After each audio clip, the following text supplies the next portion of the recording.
할렐루야. 네. 여기 힘들이 다 없나요? 코로나 때문에 다 지쳤나요? 네. 많이 쉬잖아요. 자, 오늘 이 말씀 중심에서 그대 다른 이의 신발을 신어본 적이 있는가? 라는 제목으로 하나님 말씀 증거하겠습니다. 우리 믿음의 선진들은 예수님의 그 십자가 사건 전 40일을 사순절이라는 절기를 만들어서 이 십자가의 길에 함께 동참하고 또 주님께서 우리에게 주신 그 사랑의 크기를 가늠할 수 있도록 하는 은혜의 시간을 만들어 지키는 일을 지금까지 해오고 있습니다. 사순절이죠.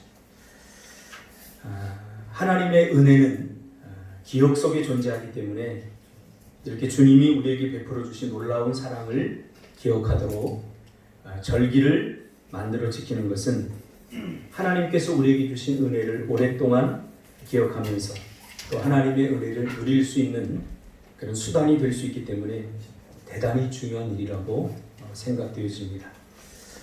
오늘은 사순절이 시작된 지 19일째를 맞고 있습니다. 저도 사순절이 시작되는 지난 3월 4일부터 지금까지 계속해서 십자가를 묵상하면서 큰 은혜를 경험하고 있습니다. 오늘부터 몇 주는 이 십자가를 묵상하면서 받은 은혜를 함께 나누려고 합니다. 오늘은 그 첫 번째 시간입니다. 십자가를 묵상하면서 저는 우리의 신앙이 너무 뜬구름 잡는 식의 피상적 신앙이라는 사실을 깨닫게 되었습니다. 왜 그럴까요? 피상적인 신앙의 한결같은 문제는 하나님의 말씀에 대한 피상적 해석과 적용에 있습니다. 예배를 드린 현장에 보면 막 펄쩍펄쩍 뛰고 세계를 변화시킬 것 같은데 우리의 삶의 작은 문제에 우리가 부딪힐 때 두려워하고 떠는 모습, 조바심을 갖는 그 모습을 보면 도대체 하나님의 말씀이 내 삶에, 내 마음에 어떤 영향력을 지금 도대체 미치고 있는가 궁금증이 생길 때가 많습니다.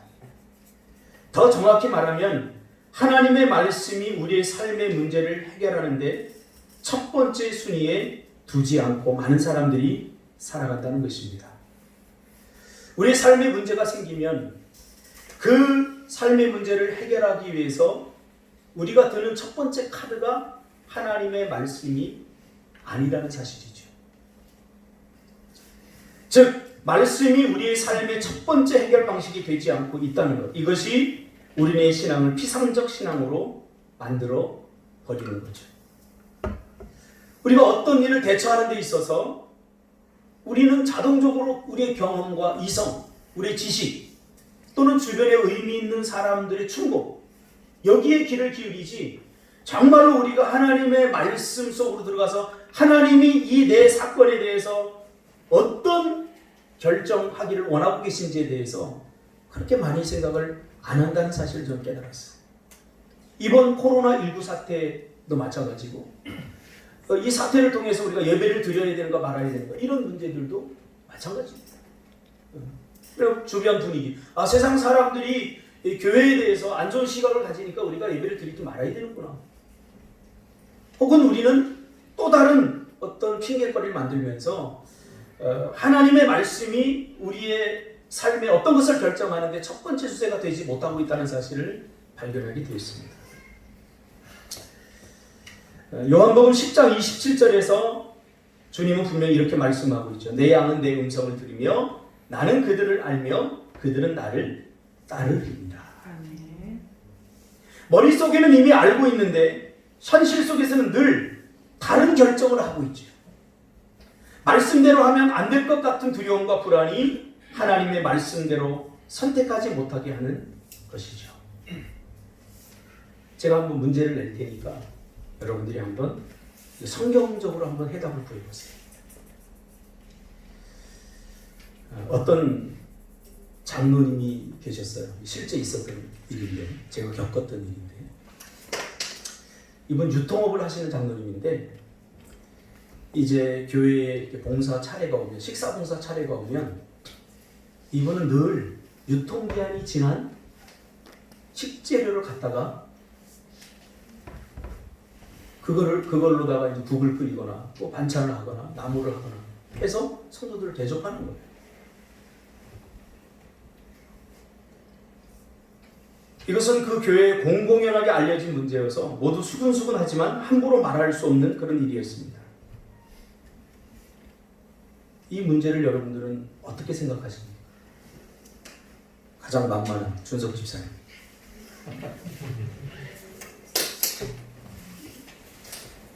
이 장로님에 대한 느낌이 어때요? 부정적입니다. 네. 좀 구체적으로 느낌원으로 말해보세요. 좋은 걸 줘도 모자랄 판에 네. 그 유통기한 뭐가 문제는 없다고 하지만 보기에 안 좋으니까 네. 믿음 없는 사람들이 보기에는 욕먹을 것 같습니다. 그게 성경적 답인가요? 성경적으로는 내 이웃을 사랑하는 사람에게 가장 좋은 것으로 줘야 됩니다. 그럼 뭐예요 도대체? 이게 좋은 예예요. 우리가 어떤 것을 보고 그것을 판단할 때 사실은 성경적 판단보다는 내 느낌, 내 감정 혹은 경험 속에서 우러나온 어떤 사실을 가지고 판단을 한다는 거죠. 저도 이 장로님에 대해 굉장히 부정적인 생각을 가지고 있었어요. 어떻게 그럴 수 있냐. 근데 가만히 생각해 보니까 나의 이 판단은 굉장히 도덕적이고 윤리적인 판단이지 이게 성경적 판단은 아니라는 사실이죠. 비단 이 문제뿐만 아니라 우리의 삶에서 일어나는 다양한 문제를 우리가 정말로 하나님의 말씀에 비추어서 판단을 하느냐? 사실 그렇지 않습니다. 오늘 성경은 이 장로님이 유통기한이 지난 식재료를 가지고 성도들에게 밥을 해주는 것에 대해서 성경은 어떤 결론을 내리는지 우리가 한번 본문을 살펴보면서 여러분 나름대로 답을 한번 구해 보시길 바랍니다. 오늘 본문은 사도 바울이 복음을 전하다가 붙잡혀서 옥중에 갇히게 되면서 빌립보 성도들은 고난에 빠지게 됩니다. 그들의 영적 지도자가 붙들리면서 대부분의 평신도들은 심리적으로 불안하고 두려워지기 시작하고 바울에게 닥친 고난처럼 자신들도 그렇게 될 수 있다는 사실에 매우 힘들어하고 있을 때 사도 바울은 이것이 마지막이 될지도 모르는 매우 절박한 상황에서 왜냐하면 사도 바울은 옥고가 차여져 있었거든요. 이 옥고가 차여져 있다는 것은 사형수들에게 해당하는 언제 죽을지 모르는 그런 중대한 범죄를 저지른 사람들이 옥고를 채워놓고 칼날 옛날에 춘향이가 차듯이 그 옥고를 채워놓고 있었어요. 그러니까 언제 죽을지 모른다는 거. 이런 절박한 상황에서 사도 바울이 이 빌립보 성도들에게 어쩌면 죽을지도 모르는 어쩌면 마지막이 될지도 모르는 그 유언처럼 써내려간 편지가 바로 빌립보서입니다. 그래서 이 빌립보서를 가리켜서 우리는 옥중서신이다 이렇게 얘기합니다. 왜냐하면 옥속에 갇혀서 썼기 때문이죠. 이 두려운 문제 앞에 놓여있는 빌립보 성도들에게 제시한 사도 바울의 해결책은 간단합니다. 바로 예수 그리스도입니다. 예수 그리스도. 항상 우리의 답은 예수 그리스도입니다. 그래서 사도 바울은 예수 그리스도를 다시 한번 그들에게 소개하고 있습니다. 너희들은 앞으로 내가 죽어 없어져도 반드시 이 마음을 품고 살아가야 된다. 그래야 믿음을 지켜낼 수 있고 믿음을 지켜낸 자만이 하나님의 백성의 삶으로서 인정받을 수 있다는 거죠. 그러면 우리 마음속 깊은 곳에 품고 살아가야 될 그 마음은 무슨 마음일까요? 오늘 본문에 보니까 예수의 마음이다 이렇게 이야기하고 있습니다. 그러면서 그의 마음을 가늠할 수 있는 예수의 마음을 품고 우리가 살아가야 되는데 예수의 마음을 가늠할 수 있는 팩트를 제시하고 있는데 그게 6절부터 8절까지입니다. 요약하면 이렇습니다. 예수님은 하나님이셨지만 그러나 하나님의 자리를 포기하고 사람의 몸을 입고 이 땅에 와서 온갖 고난을 받고 십자가에 죽으셨다. 근데 우리가 여기서 주목해야 될 것은 무엇인가 하면 어떻게 이것이 가능한가? 신이 인간의 몸을 입는 것이 어떻게 가능한가? 하는 것에 우리 조금 더 관심을 가질 필요가 있습니다. 답은 우리가 알고 있죠. 사랑하기 때문에. 하나님이 우리를 사랑하는데 얼만큼 사랑했어요? 신이었는데 그 신의 자리를 버리고 인간의 몸을 입고 내려올 만큼 하나님은 우리를 사랑했다는 거죠. 여러분, 사랑 그러면 우리가 너무 단순하게 접근을 하는 것 같아요. 근데 사랑이라고 하는 말 안에는 그 다양한 스펙트럼이 있습니다. 어떤 것은 참아주는 것이 사랑이라고 고린도에 말하고 있죠. 사랑은 오래 참고, 오래 참는 것이 사랑일 수 있어요. 아무튼 사랑은 고린도서의 다른 그 사랑 외에도 굉장히 많은 스펙트럼을 갖고 있습니다. 그러면 사랑 안에 뭐가 들어있기에 도대체 예수님이 우리를 사랑했다고 하는데 그 사랑의 시발점이 되었던 것이 무엇인가를 우리가 살펴볼 필요가 있죠. 그것을 알게 되면 우리가 더 구체적으로 현실 속에서 이 사랑을 표현할 수 있고 사랑을 드러낼 수 있다는 거죠. 그러한 사랑을 우리가 하기 위해서는 하나님의 말씀에 대한 묵상이 필요합니다. 깊은 묵상. 우리가 그냥 피상적으로 사랑해야 되는데 나는 육신적으로 너무 약해. 난 부족해. 그래 난 요만큼만 사랑할 거야. 성경을 왜곡시켜버립니다.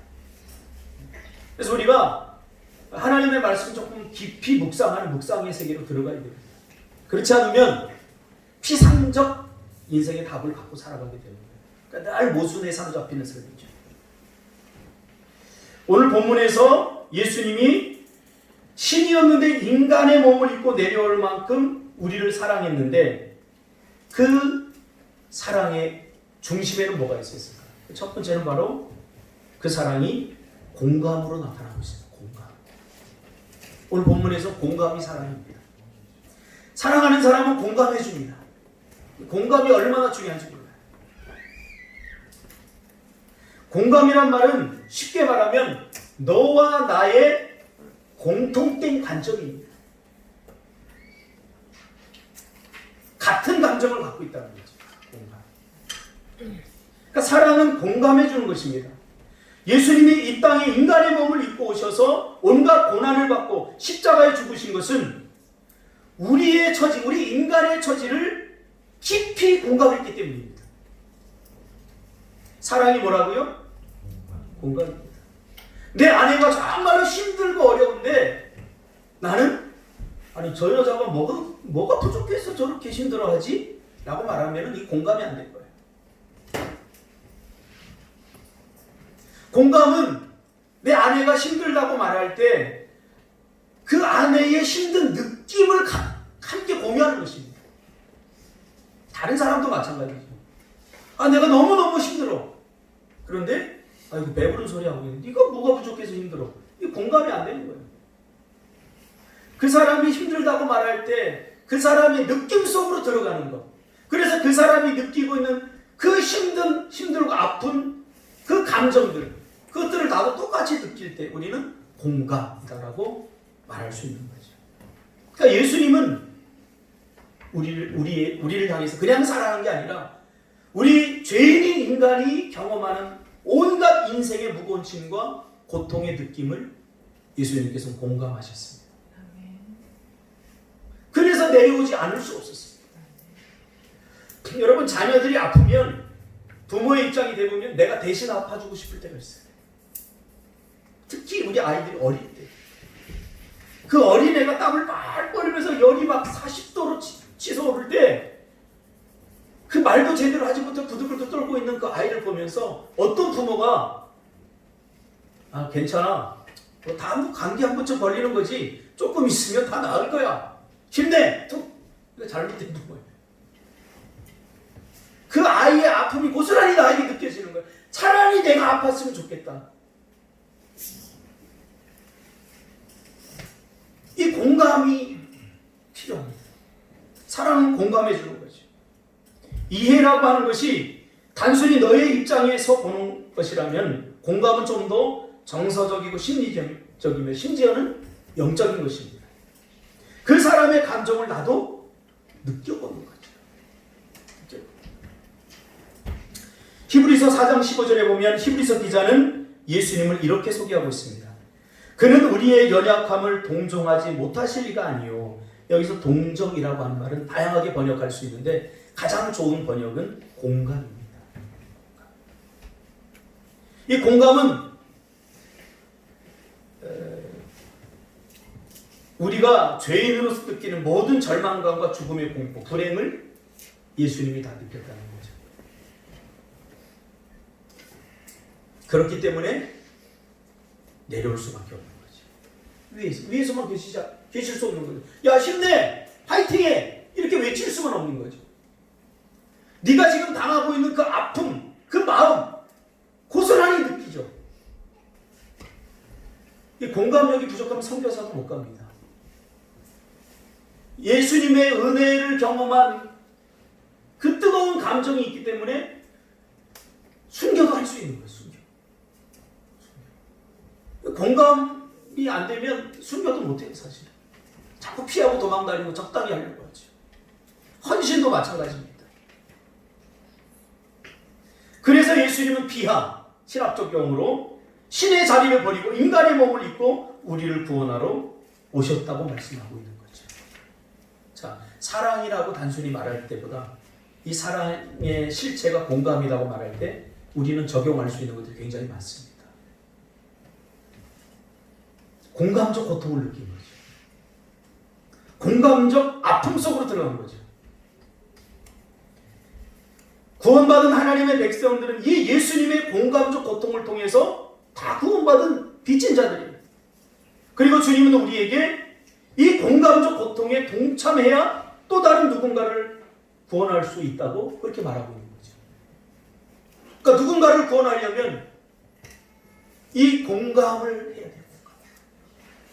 저 미얀마 땅에서 죽어가는, 예수 믿지 못하고 죽어가는 그 사람들을 향한 예수님의 마음 속으로 들어가 보세요. 공감해 보세요. 예수님이 얼마나 안타까워하시는가. 그때 비로소 내가 이 조국 땅을 버리고 갈 수 있는 거죠. 요한복음 8장에 보면 가늠한 여인을 바리새인들이 끌고 오면서 그들이 모세의 율법을 운운하면서 예수님께 묻죠. 그러자 예수님이 뭐라고 그래요? 누구든지 죄 없는 자가 돌로 쳐라. 그러자 다 도망가 버립니다. 바리새인과 예수님의 차이가 있어요. 예수님은 그 가늠한 여인의 중심에 들어가서 그 여인의 감정을 공감한 겁니다. 그러나 바리새인들은 공감을 포기하고 법의 잣대를 댄 거죠. 옳고 그르냐. 여러분, 이 땅에 살아가면서 옳고 그름이 우리 인생의 문제를 절대 해결하지 않습니다. 자녀 교육도 마찬가지예요. 자꾸 부모들은 옳은 이야기 해주잖아요. 옳은 이야기 자꾸 해요. 그 옳은 이야기 몰라서 못하는 거 아니에요. 옳고 그른 이야기 한다고 절대 애들이 변하지 않아요. 성도들도 제가 목회해보니까 마찬가지예요. 야, 하나님의 말씀대로 살아야지. 이렇게 해야지. 아무리 설교 시간이 외쳐도 잘 변화되지 않아요. 분명하잖아요. 옳고 그름의 문제가 절대 우리 인생의 문제를 해결하지 못합니다. 생각해보세요. 우리 인간이 죄를 지었어요. 이거를 옳고 그름의 문제로 예수님이 접근했다면 우리는 다 죽고 끝나라 했어야 돼요. 다 지옥에 가면 끝나버리는 거예요. 근데 예수님은 죄인된 우리의 그 처절한 모습에 공감을 느끼기 시작하면서 내가 저들을 구해주지 않으면 안 되겠다 하는 사랑을 표현해 준 거죠. 내가 저들을 구하려면 어떻게 되지? 신의 자리에서 내려가야 돼. 인간의 몸을 입고 내가 대신 죽어야 돼. 공감이 깊으면 이게 쉽습니다. 여러분, 우리 주변에 우리가 이제 제주도에서 많이 못 보지만 육지에 있을 때는 길거리 가면 다 거지들이 있잖아요. 노숙자들 있잖아요. 그들에게 돈 한 푼이라도 던져주는 사람은 공감 능력이 있는 사람들이에요. 그러나 내가 이 돈 한 푼 던져준다고 저 사람 인생이 바뀌어? 아니, 저 사람들 왜 저 멀쩡한 육신을 가지고 일해서 먹고 살지 왜 저렇게 살아? 그 사람은 마음이 무너진 사람들이에요. 마음의 상처 깊은 사람들. 그 공감 능력이 떨어지면 자꾸 옳고 그름의 잣대를 갖다 대는 거예요. 죄라고 하는 것은 하나님의 형상을 따라 지음받은 우리를 철저히 파괴함으로 우리 안에 있던 하나님의 형상이 건강하게 기능하지 못하도록 함으로써 우리의 삶을 지옥으로 만들어 버렸습니다. 그러니까 가정에서도요, 부부가 공감 능력이 떨어지면 바로 지옥이 됩니다. 남편이 아내를 공감해 주지 않고 아내가 남편을 공감해 주지 않고 부모가 자녀를 공감해 주지 않고 자녀 또한 부모를 공감해 주지 않아요. 서로 힘든 거예요. 사랑이 뭐라고요? 공감이에요. 아프다 그러면 모든 걸 다 떠나서 도대체 네가 뭐 때문에 아픈데 이게 아니라 왜 아픈지 귀를 기울여야 됩니다. 힘들다고 하면 네가 도대체 무슨 복에 겨워서 그렇지 그런 옳고 그름의 잣대를 때리지 말고 도대체 뭐 때문에 힘든지 귀를 기울여서 그 사람이 힘들다고 말한 그 감정 속으로 우리가 들어가 봐야 됩니다. 예수님이 그런 분이죠. 적어도 제가 경험한 예수님은 내가 주님 나 힘듭니다 라고 말할 때 야 이놈아 내가 이렇게 큰 은혜를 줬는데 넌 뭐 때문에 힘들어 이렇게 말한 적이 단 한 번도 없어요. 내가 주님 앞에 정말 힘들어서 주님 도와주세요 라고 하나님 앞에 기도할 때 그래 힘들지.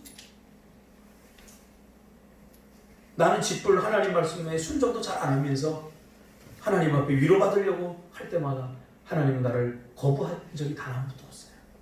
힘들지. 내가 네 마음 알아. 너 외로운 그 마음 알아. 너 힘든 그 마음 알아. 죄는 항상 공감 능력의 상실과 자기 중심성이 만들어냅니다. 여러분 많이 들어봤죠? 사이코패스나 소시오패스 이런 분들의 가장 큰 문제는 공감 능력이 떨어지는 거예요. 예전에 어떤 뉴스를 보니까 유괴를 했어요.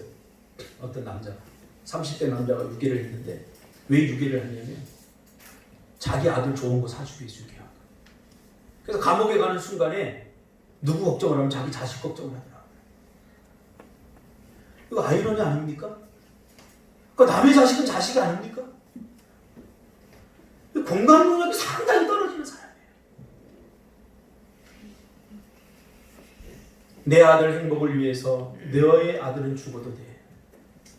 여러분 성경에서 말하는 성숙함이란 뭐냐면 공감 능력의 확장을 말합니다. 공감 능력을 확장시키는 나에서 너로 우리로 확장시키는 이게 성숙함이에요. 저는 지난 20년 이상을 상담자로 살아왔습니다. 상담이 시작되고 치유가 시작되는 시점도 바로 공감입니다. 사람이 왜 외로운 줄 아세요? 공감 받는다는 느낌이 없을 때. 가끔 집사람이 저한테 뭐 이야기하면 제가 어떻게 해줘야 되는지 알아요. 같이 욕해주는데 집사람이 누군가 얘기하면 그 새끼가 그랬어? 나쁜 새끼네? 막 이러면 집사람이 막 행복해요. 얼마나 행복하죠. 그 한마디 듣기. 근데 남편들은 주로 옳고 그름의 잣대를 대죠. 그래? 에이 당신이 잘못했네. 당신이 그렇게 하면 안 돼. 그러면 바로 절망해버리죠. 공감. 중요한 것은 이 공감은 내가 받으려고 하면 안 되고 먼저 너를 공감해 봐야 돼요. 공감을 자꾸 받으려고 하면 상처받습니다. 너를 먼저 공감해 주려고 해요.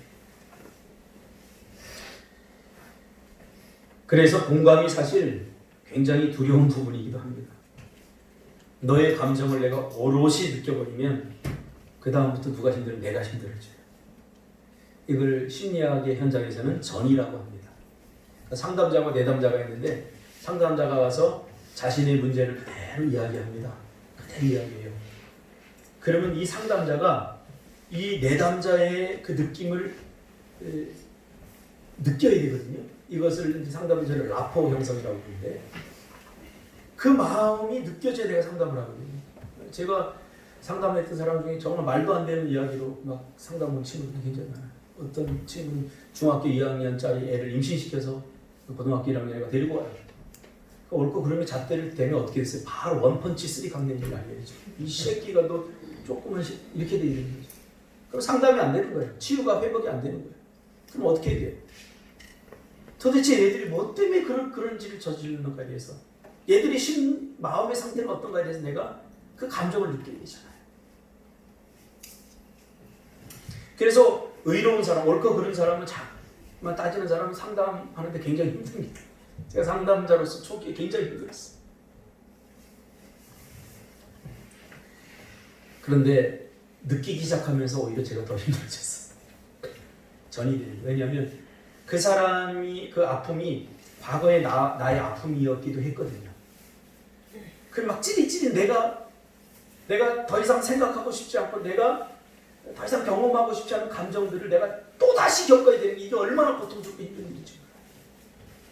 근데 상담하려면 그걸 느끼게 돼요. 그래야 말 한마디라도 치유와 회복할 수 있는 말을 해줄 수 있기 때문이죠. 감당할 힘이 없는 사람에게 공감이란 좋은 것만이 아닐 수 있습니다. 그때 제가 깨달았어요. 저 사람을 치유하기 위해서는 공감이 필요하고 공감이 나를 십자가로 인도한다는 사실. 우리는 자꾸 내 느낌을 가지고 너의 감정에 접근하려고 하니까 공감 불가능을 경험하게 됩니다. 내 느낌을 가지고 저 사람의 느낌을 이해하려고 하니까 안 돼요. 그러니까 내 느낌을 내려놓고 너의 느낌 속으로 들어가요. 예수님이 그랬던 거죠. 예수님도 십자가를 지시는 것이 결코 쉬운 일이 아니었음을 우리는 성경을 통해서 이미 다 알고 있지 않습니까? 오죽하면 예수님이 뭐라고 했어요? 나 이거 지고 싶지 않습니다. 될 수 있으면 내가 이 자리를 피하고 싶습니다. 그러나 하나님의 뜻이라는 게 그렇게 하겠습니다. 결코 쉽지 않은 일이에요. 하고 싶지 않지만 기꺼이 하게 되는 것은 어디에서 나온 힘일까요? 공감의 힘입니다. 나를 십자가에 매달리면서까지 너의 그 고통, 아픔을 치유해 줄 수밖에 없는 헌신, 희생. 이것이 바로 공감 속에서 나옵니다. 어떤 사람이 너무 고통을 당하는데 내가 대신 고통을 당해주고 싶다. 그 사람의 감정을 느껴버리는 게 가능해지는 거예요.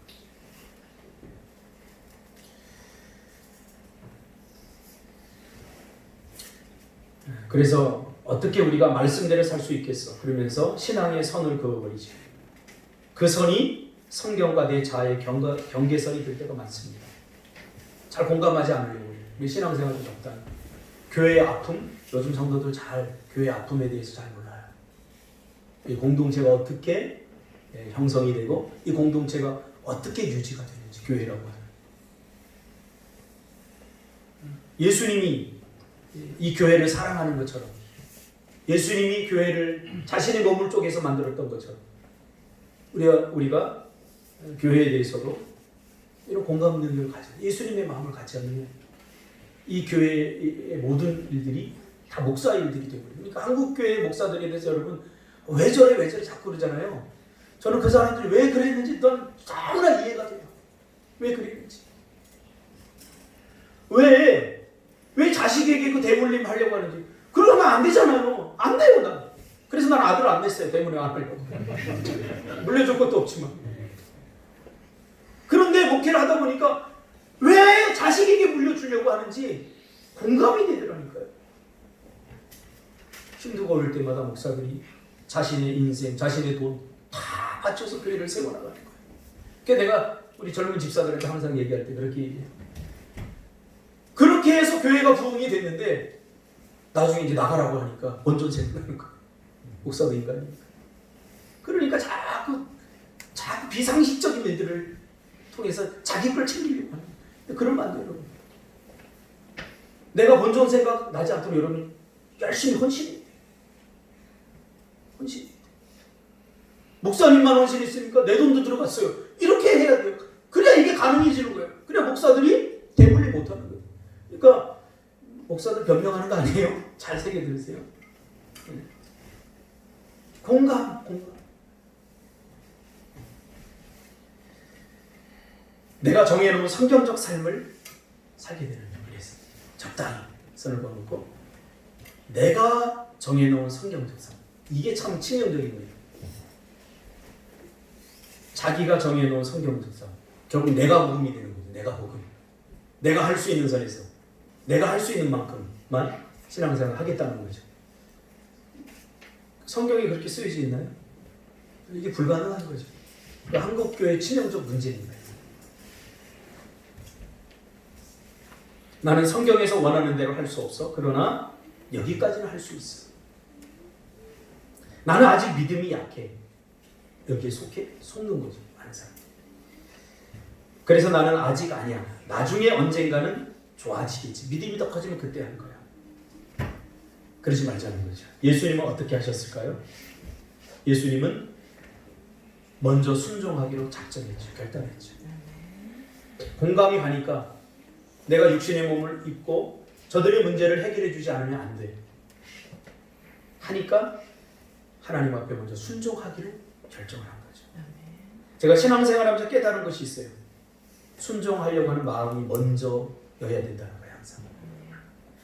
내가 따져보고 이 정도는 순종할 수 있다. 선에서 순종하려면 이것은 성경에서 말하는 순종이 아닙니다. 성경에서 말하는 순종은 하나님의 뜻에 무조건적으로 하겠습니다. 하는 거죠. 그러므로 내가 할 수 있는가 없는가를 놓고 고민하지 말고 내가 순종할 마음이 있는가를 먼저 물어야 됩니다. 놀랍게도 내 문제의 거의 대부분은 순종하겠습니다라고 선언할 때 거의 대부분 해결됐습니다. 하나님과 나 사이에서. 아무 해결의 실마리도 보이지 않을 때 하나님이 원하시는 대로 그렇게 하겠습니다라고 결단할 때 그때부터 문제가 해결되더라고요. 참 신기해요. 예수님도 마찬가지죠. 예수님도 하나님, 내가 저 인간들을 위해서 당신이 구원의 계획을 갖고 있는 그 구원의 계획에 내가 순종하겠습니다 라고 결단하는 순간 우리는 이제 구원이 이미 시작된 거죠. 그러므로 하나님의 말씀을 순종하려고 하는 마음이 없이 받으면 그 다음부터 내 의지의 문제가 된다는 사실을 깨달았습니다. 순종하려고 하는 마음이 첫 번째가 되지 않으면 내 의지로 순종해야 돼 이렇게 되는 거예요. 내가 할 수 있는 의지를 사용하다가 번번이 실패하게 되는 거죠. 나중에 무기력해지는 거예요. 무기력에 대해서 얘기했죠. 해봤어요. 해봤는데 안 돼요. 그러니까 나중에는 해봐도 소용없다는 생각을 갖고 아무것도 하지 못하는 상태가 되어버리는 게 무기력입니다. 오늘 한국교회 성도들 안에 많이 있습니다. 제가 부교육자 때 전도합시다. 선생님들한테 전도하러 갑시다. 그러니까 웃어요. 아이고, 저 전도사님 괜히 열정만 가득 차가지고 우리가 다 해봤어요. 근데도 안 돼요. 뭐 해봅시다. 우리 다 해봤어요. 목사님 좀 하다 안 할 거잖아요. 다 무기력이 산적이 있어요. 해봤거든요. 왜? 하나님께 순종하려고 하는 마음이 없으면 그 다음부터 내 의지의 문제가 되기 때문에 끝까지 순종하려고 하는 마음, 이 결단, 예수님처럼. 그래서 십자가를 지는 것이 보통 일이 아니었지만 내가 정말로 지고 싶지 않지만 인간적으로는 그러나 나의 원대로 마옵시고 하나님의 뜻대로 하옵소서라고 하는 순종의 결단, 이것이 우리에게 구원의 기쁨을 가져다 준다는 사실입니다. 저는 이런 경험을 종종 합니다. 순종하겠다고 결단하면 성령께서 나를 저 복종시킴으로 나를 마침내 그렇게 되도록 인도해 주시죠. 성령의 인도함은 내 의지로 복종하는 것이 아닙니다. 내가 순종하면 성령이 역사하십니다. 그래서 미숙한 사람들은 잘 공감하려고 하잖아요. 왜? 두렵기 때문에. 내가 저 사람이 나에게 힘든 이야기를 하는데 내가 공감해버리면 내가 도와줘야 될 것 같거든요. 내가 손해봐야 될 것 같거든요. 그러니까 적당히 공감합니다. 이렇게 공감 능력을 상실하면서 한국교회가 화석화되어 가고 있습니다. 생기발랄한 그런 역동적인 신앙에서 점점 좀 멀어져 가고 있습니다.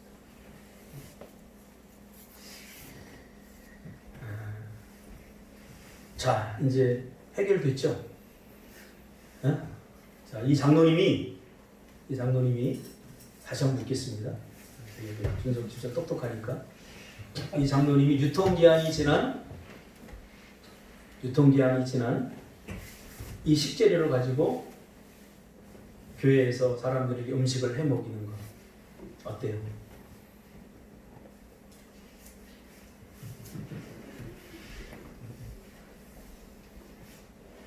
내가 너무 어렵게 설계했나요? 이렇게 생각하면 될 것 같아요. 만약 이분들이 정말로 성도들을 사랑하는 마음에서 정말 대접하고 싶은 심정으로 유통기한이 비록 지났지만 이것을 가지고 대접했다면 문제가 되지 않는다고 생각해요. 그러나 정말 더 좋은 것이 있음에도 불구하고 이것을 처리하는 것도 비용이 많이 들고 버리기는 아깝고 얘라 누이 좋고 매부 좋고 성도들한테 먹이자 그리고 아깝다면 이것은 분명히 잘못된 겁니다. 공감 능력이 상당히 떨어집니다. 그래서 제가 개척을 하고 나서 성도들이나 집사님들한테 항상 얘기할 때 식사할 때는 우리 집에서 먹는데 가장 최고로 좋은 걸 갖다가 대줘라. 그렇게 얘기합니다. 내가 먹잖아요. 내가. 근데 지금 우리 성도들은 실제로 그러고 있어요. 너무 감사해요. 너무 정성스럽게 만들어서. 아니 보니까 반찬 이거 우리 집에서 안 먹는 건데 교회 갔다가 짬 시켜버리지 않은 심정으로 가져왔다면 공감 능력이 상당히 떨어지잖아요. 음식에 비유하고 있지만 한번 여러분 확장해서 여러분 적용해 보세요.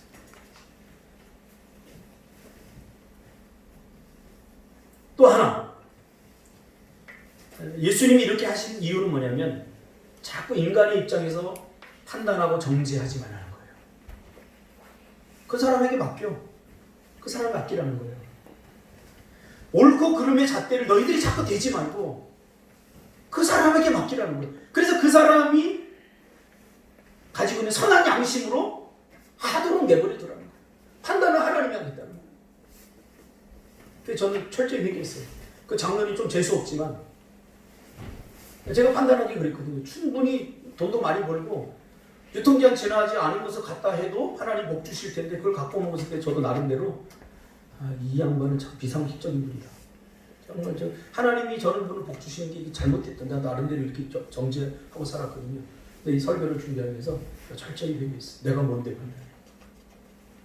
그러니까 예수님이 말한 이 부분은 모든 판단을 다 내려 공감하라는 거예요. 공감하고 나니까 어떻게 되냐면요. 그 장로님이 불쌍해지더라. 정말 불쌍해지더라. 저렇게 돈이 많은데 와 저렇게 좋은 걸로 대접할 수도 있는데 왜 저 정도 믿음밖에 되지 않을까? 나 같으면 그렇지 않을 텐데 하면서 그 마음이 공감되지니까 그 장로님 너무 불쌍한 거예요. 이게 주님이 우리를 보는 방식이에요. 주님은 우리에게 절대적으로 옳고 그름의 잣대를 대지 않고 먼저 공감해 주셨어요. 제가 정말 하나님 말씀에 불순종하고 너무 못된 짓을 하고 하나님 앞에 하나님 나 힘들어 죽게 도와주세요. 그런데도 하나님은 너 그 말 안 듣더니 잘 됐다 싸다 그렇게 얘기한 적 한 번도 없어요. 근데 우리는 그러잖아요. 너 기도 안 하더니 그거 봐. 너 말씀에 순종 안 하더니 그거 봐. 이거 내려놔야 돼요. 정죄하고 비난하지 말라는 거예요.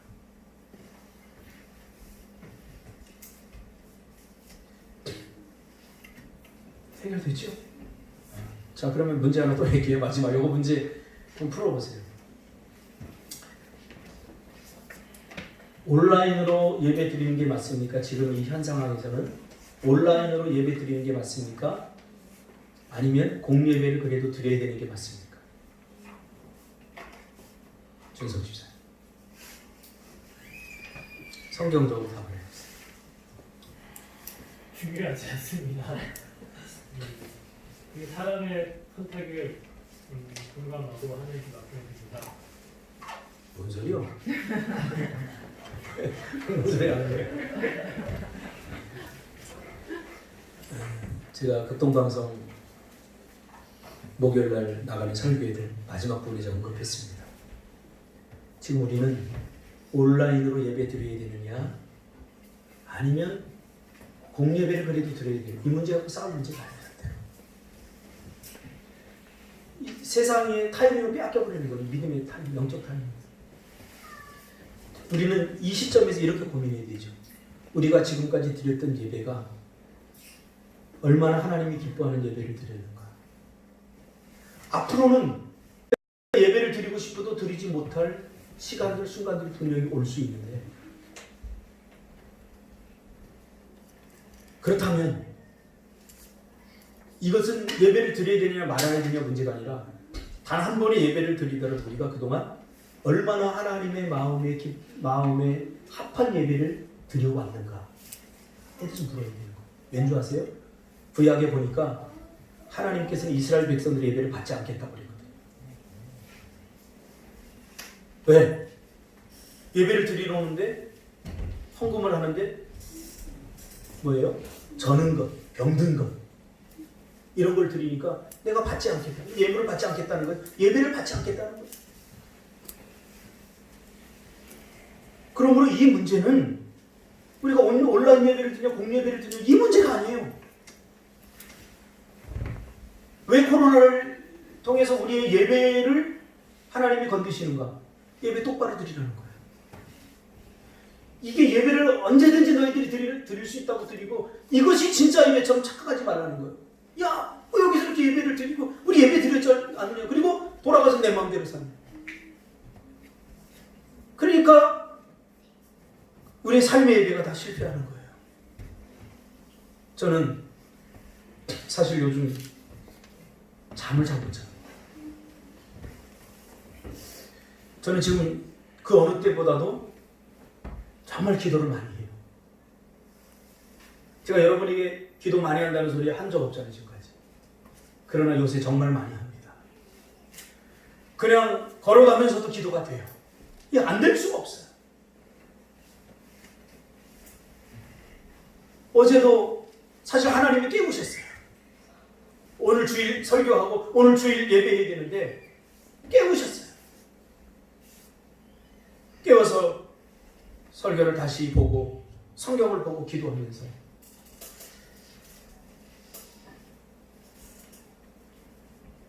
우리가 예배를 드리냐 말아야 되냐 이 문제 갖고 지금 한국교회가 떠들썩하는 데 대해서 상당히 안타까운 마음을 주셨어요. 제가 공예배를 굳이 고집하는 이유는 여러분에게 솔직히 해요. 그동안 제가 예배를 하나님이 기뻐하는 방식으로 제대로 드리지 않았기 때문에 그래서 이번만이라도 우리가 정말로 제대로 하면 되는 거죠. 야, 예배 안 드리니까 너무 좋다. 시간도 많이 남네. 회개하셔야 돼요.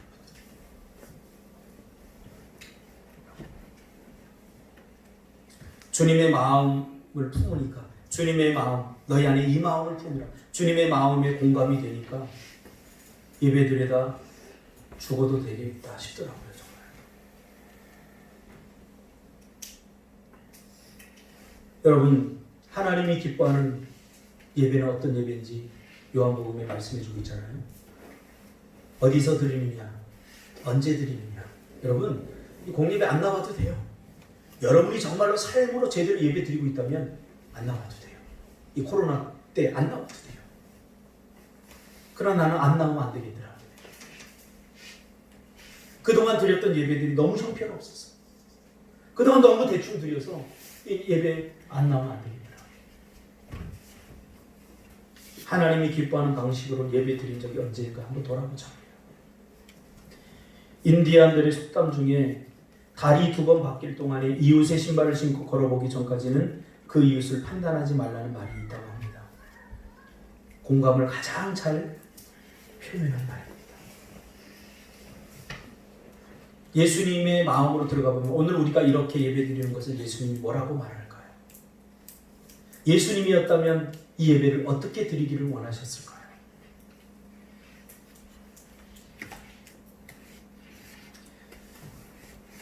사랑은 더 많이 공감하는 겁니다. 더 많이 예수님의 마음을 우리의 삶 속 구석구석에 드러내는 것입니다. 그래서 제가 참 토요일 날 참 직장인들이 일찍 자는 게 쉽지 않아요. 이것도 헌신이에요. 왜? 일주일 내내 회사 가서 개고생했잖아요. 금요일 토요일 즐기고 싶잖아요. 그러다 보니까 시간을 오버해버려요. 제가 우리 젊은 집사님 늘 이야기하는 게 있어요. EPL 축구 나오면 봐라. 새벽 2시에 나오고 보고 싶으면 봐. 근데 주일날 지장이 없다고 자신할 수 있으면 봐라. 그러나 자신이 없으면 EPL 보지 마라. 제가 그랬잖아요. 뭘 해도 좋아요. 밤 온라인 해도 좋아요. 그러나 그것이 주일에 장애가 된다. 방해가 된다. 그거는 내가 전심으로 예배드린다고 말할 수 없는 거예요. 이제 공감을 우리의 삶의 전 영역으로 좀 확대해 보세요. 이게 얼마나 은혜가 되는지 몰라요. 어제도 한 4시간 걸었어요. 최인우 집사님이랑 이렇게 4시간 걸었어요. 사실은 그 4시간이 제 육체를 단련하기 위한 4시간이 아니라 그 걸으면서 사실 묵상하며 설교를 다 마무리하고 또 기도하면서 너무 좋았어요. 너무 좋았어요. 기도 여기 나와서 하는 것만 기도입니까? 그러나 여기 나와서도 못하는 그러면 이게 나와야죠. 이렇게 굳이 시간을 내서 기도가 하루 중에 못하는 사람 나오세요. 그러나 굳이 나오지 않더라도 내 방에서 또 내 삶 속에서 충분히 기도한다면 굳이 나올 필요가 없어요. 저는 그런 신앙 원하지 않아요. 세뇌된 신앙 아닙니까? 예배도 마찬가지예요. 공예배 드리냐 말아야 되냐. 우리 삶의 예배인데 사실 이게 뭐 그렇게 중요합니까? 그래요. 공간. 주님의 마음을 한번 풀어보세요. 안식일에 주님의 마음을 풀지 않으면 안식일에 밀을 따먹으니 말하느니 옳고 그름의 잣대를 들어도 되지만 그러나 주님의 마음을 품으면 안식일 날에도 병자를 고쳐줄 수 있는 거죠. 무슨 말씀이 다 이해가 가시죠? 예. 이럴수록 우리가 주님의 마음을 품읍시다.